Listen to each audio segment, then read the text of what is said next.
Join us now, the newest member of the talkSPORT team's a very, very good morning legend, Graeme Souness. Graeme, morning. Morning, Graeme. Good morning, Graeme. Graeme, man. Graeme, have you had a bang in the head working with them too? What has gone on here? Just listening to that, I'm questioning myself now. That's going to be great fun. I can see you and Simon having a right old ding-dong, Graeme. I'm sure we will have our moments, and then, if he ends up getting the better of me, we'll have to arrange a five-a-side at the end of the season. There's only one winning there, Graeme. And then we can take turns at him. It's going to be great, I'm sure. Absolutely. That's Mondays from 10 o'clock. Graeme Souness joining Simon and Jim. Graeme, here we go. Tonight we kick off the Premier.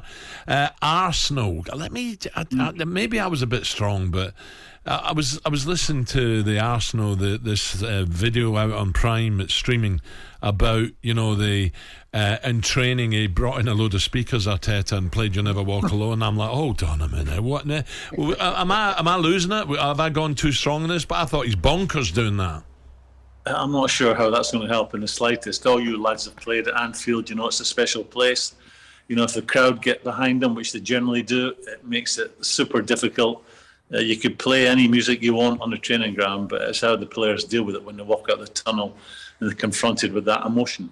So no, I'm not sure where he was coming from on that one. No. I could never get tired of hearing "You'll Never Walk Alone." To be fair, it's a very emotional thing. Yeah, absolutely. Right, did you have any things you work on before games? Did you look at the opposition and say, well, that's going to be intimidating for the players, we'll have to work on something? Or you just said, well, let's go out, we know what to do as a team, just go out there and play? No, I was at Liverpool 7 years as a player. Once we did something remotely tactical. We're playing Bayern Munich in the semi-final of the European Cup. We draw 0-0 at home. They had a guy called Paul Breitner playing in midfield, who was one of the best I ever played against.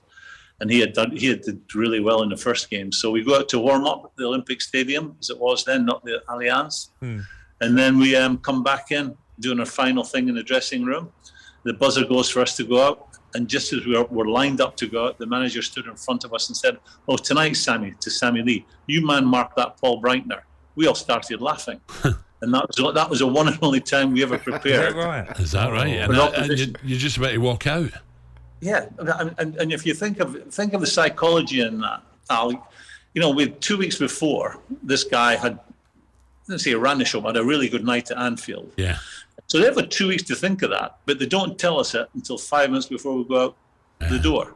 So I'd love, unfortunately, none of them are around now to ask the question, but I'd love to have asked them what they're thinking. Oh, Roy Evans, I could ask Roy Evans, what was your thinking there? Yeah. Because did they really believe in us that we'd be able to do it ourselves, go out there and sort it out ourselves? For whatever reason, they didn't tell us. Anyway, going back to the question, the only thing they ever told us was make sure you match them for effort. The team across the corridor in the away dressing, make sure you match them for effort, and we'll be fine. And that was the strength of their team talk to us. But Graeme, the backroom staff at Liverpool were unique, weren't they? They were just one-offs. They were unique. Yeah, they were. We had people turn up near enough every week to watch our training, and time again, these guys from wherever they were in the world would say to one of the players, "Do you come back in the afternoon and do the real work?" I mean, we just warmed up 6-a-sides, very competitive. I'm like all you guys have witnessed at your own clubs, very competitive, people falling out on the training ground all the time. They semi-encouraged that. And when it came to a Saturday, they got after us, but there was just that one constant. It was match them for effort, and because you're better players, you will win the game. And it made you feel pretty good if someone's saying that. Graeme, just going back to you joining Simon and Jim, quite a few people have asked me, what do you think Graeme should do when he's in an argument? And I said, well, the main thing is use his physical presence. So make sure you intimidate him a little bit on that side of things. And if he tries to move or change the argument to a slightly different angle because you're mullering him on one point, make sure you just bring him back in line. But going off the back of what you just said there, I thought it was a really interesting quote when Pep came out and said listen, it doesn't matter what tactics I give the players. The team spirit is way more important, and that's how I feel about the game. You know, winners find a way on the pitch. You'll find a way. You'll adjust things. You'll adapt things. But the team spirit and that togetherness is more important than anything. Yeah, Trevor, we've played the game from a certain generation. You know, the modern game is all about tactics and formations and substitutions and tweaking it here and tweaking it there. I mean, my education, and listen, it stood me in good stead, and obviously the guys I played with.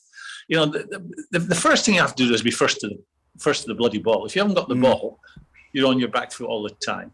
There's too much nonsense talk today by all these Johnny-come-latelys into the game in terms of, you know, it's about tactics, and if you had pushed a bit further down the right-hand side, it would allow the one in the middle to drop off. It's absolute tosh. They're trying to create a science in football that doesn't exist. Yeah. It's absolute tosh. Yeah, I agree. Pep would be the first one to tell you the reason he's successful, he's got the best players. Correct. What do you think of the Liverpool squad at the moment, Graeme? I know Mane was a big loss, wasn't it? Losing Mane, he's been excellent for Liverpool. Yeah. But I still think they're going to be there and thereabouts at the end of the season. Oh yeah, very much so. I think Mane. I think he's one of them that, you know, none of us were defenders unless Alan Brazil played there in the five-a-sides. I don't know. So I wouldn't imagine they run around too much in the five-a-side. But you know, you want to play against Mane. He's a proper warrior, wasn't he? I mean, you could kick him, he'd come back. You kick him, he'd come back, and then he'd start kicking you. I mean, he would challenge you physically from the first minute to the last minute. He will be missed.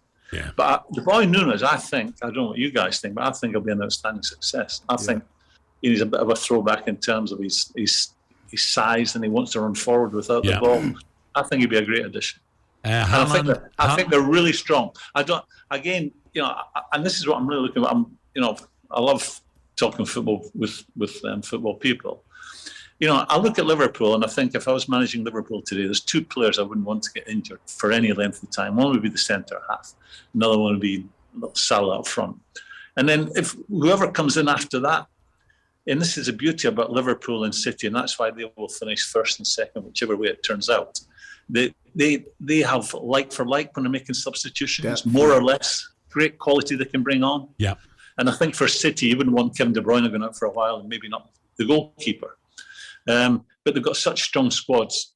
Everyone hits a bit of a dip during the season, but both those teams have such quality and depth that they can rotate and keep them fresh and bring in ones when it's needed.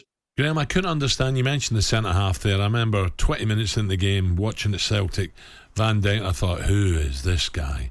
And I couldn't believe where he went. Yeah. I just don't understand why none of the big boys is it because it's Scottish football? They thought, well, he's not playing against much. He looked just different class when he was at Celtic. Yeah, he's elegant. He's one of them. He's Alan Hansen-ish. Yeah. Never looks under pressure. I remember we were the night it was Chelsea they got the cup.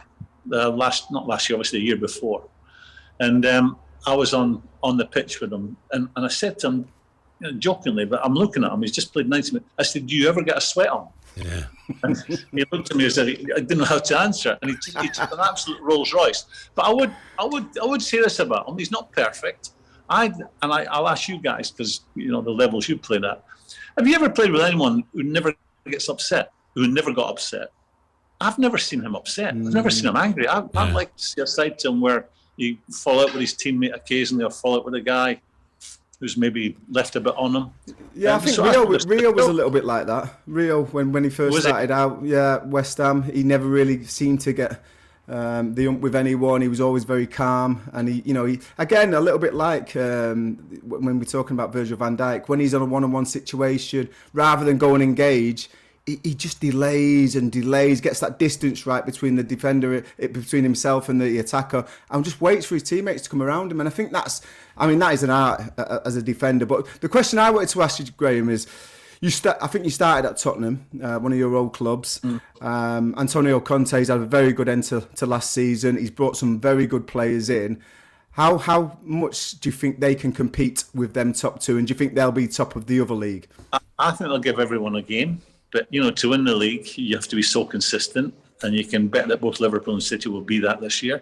I think Spurs will improve greatly under this manager. I think he's I think he's the real deal. I think he's fiery. He's aggressive. He gets after people, and that's the real challenge if you're a manager today. You know, not just today, at any time where you get after players and you take them to the wire without falling out with them. And I think he does that. He's a very emotional man. He's an Italian, which they all are. And I think he will do really well at Tottenham if he gets the support and he's allowed more of a say in who comes and who goes. Yeah. I think they made good signings, and I think it's going to be. Ray, I'm sorry to say this. I think they're not, and I'll say it. I don't think they're Spursy anymore under this guy. I think they'll be more like the real deal, where you want it this way or you want it that way. We can have a game of football with you. If you want to go down another road, we're up for that challenge as well. And you have to be like that in our game. That's what makes our league so special. talkSPORT Breakfast with Alan Brazil. Thursday and Friday morning, 6 till 10. On AM, on DAB, via the talkSPORT app and on your smart speaker. talkSPORT.